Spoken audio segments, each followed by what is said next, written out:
to Friday Finds for October 27th, 2023. I'm your host, Lynn Schneider, and I thank you for joining me for today's episode. Okay, have you ever taken a ride in a Robo-Taxi or some other autonomous vehicle? If not, would you like to at some point in the future? Well, it's certainly possible to do that right now in some cities, San Francisco being one of them. In San Francisco, you could choose between Cruise, which is a subsidiary of GM, or Waymo. Then that is owned by Alphabet, or otherwise known as Google. So both companies had done pilot projects testing their driverless vehicles with like small fleets and a small number of riders, starting in about 2017, with Cruise being the first. But gradually, both companies increased their vehicle counts and ridership. And on August 10th, 2023, the California Public Utilities Commission approved the expansion of Robo-Taxi services in San Francisco, which basically allowed both companies to operate citywide at all hours of the day. Now, there had been reports in the press of problems with the autonomous vehicles, with incidents where, for example, a Cruise Robo-Taxi smashed into a fire truck, injuring the passenger in the robo. The Robo-Taxis were notorious for just sort of stopping because, and they say it was caused by connectivity issues because the vehicles have to be able to connect with the home base, so to speak. And if there was some sort of cellular issue or whatever, they would lose that connectivity and it would cause the taxis to just stop. But of course, this would block traffic and like interfere with emergency vehicles getting to people. In yet another incident, a robo failed to yield to a motorcyclist, which caused, it was a minor crash, but, it was a crash. But the latest incident, and the one that has gotten, I would say, a lot of attention in the California press from October 2nd, involves an incident where a Cruise Robo-Taxi was hit by another car driven by a human. It was a hit and run accident. And basically the human car ran a red light and it hit a pedestrian in the process. The pedestrian somehow got caught underneath the robo. So I guess when the person was hit, it caused them to sort of catapult underneath that Robo-Taxi. And basically what then happened is that the robo dragged the pedestrian about 20 feet. And the person was injured, pretty badly, of course. Sounds like a horrific situation, but is, still alive, So actually, in this case, the Robo-Taxi did not cause the initial accident. The human did, supposedly. Although there was an article in the San Francisco Chronicle that said that Cruise maybe wasn't forthcoming with all of the information or the video, but Cruise denies that. So these incidents taken together caused the California DMV to suspend Cruise's robo-permits on October 24th. And they said that the reason they did this is they felt that Cruise misrepresented information on the safety of its autonomous technology, and it posed an unreasonable risk to public safety. So as it stands now, Cruise robo-taxis, they can still operate, but they're required to have a human driver in the vehicle. This situation brings up the question of how much risk we're willing to accept with new technologies. And even with tech like AI, OpenAI, GPT-4. Are we moving too fast in adopting these new and, relatively untested technologies on such a grand scale? Essentially, these things are being unleashed on the world, and maybe they're just not ready yet for prime time. I mean, there are obvious benefits of self-driving vehicles. It could lead to lower costs, and I wonder how many of us in the blind community have imagined the independence and opportunities this technology could provide for us.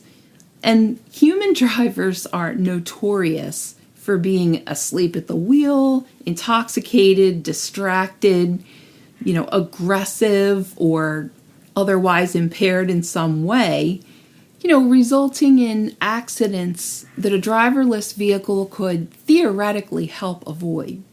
According to data from the National Highway Traffic Safety Administration in the United States, in 2021, about 42,915 Americans were killed in motor vehicle crashes.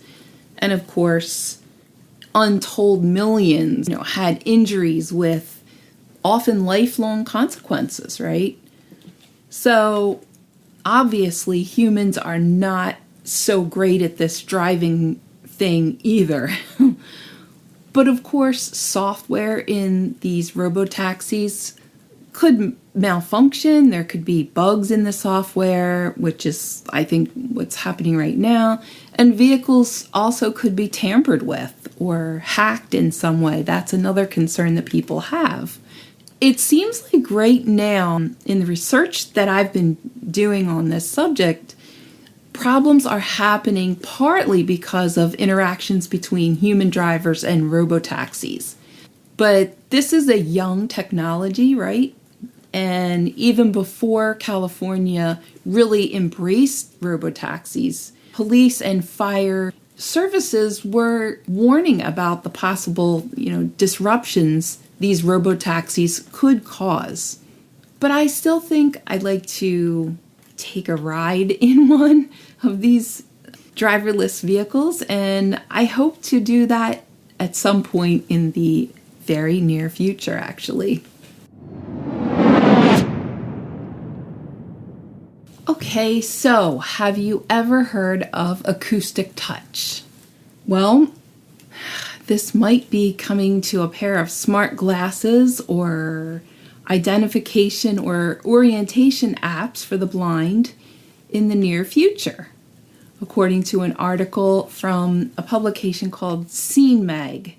It's a new technology that apparently translates visual information into distinct sound icons, which are then used to create unique sound representations as objects enter the device's field of view. For example, the sound of rustling leaves might signify a plant, or a buzzing sound might represent a mobile phone. This technology is being incorporated into smart glasses right now by researchers from the University of Technology in Sydney, Australia, and also the University of Sydney, together with Aria, which you may have heard of Aria, another Sydney startup company.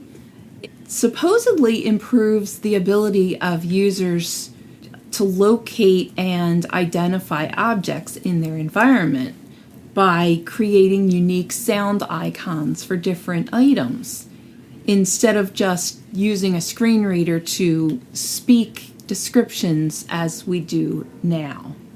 So, an efficacy and usability study of this technology by blind and visually impaired individuals has been published in the journal called PLOS. I don't know what that stands for, but I sort of think that this sounds vaguely familiar, like we've had something like this in the past. Remember seeing with sound and, things like that. I don't know. I'm not quite sure I understand this completely, but it's going to be interesting to watch, and it may be something that we benefit from in the near future.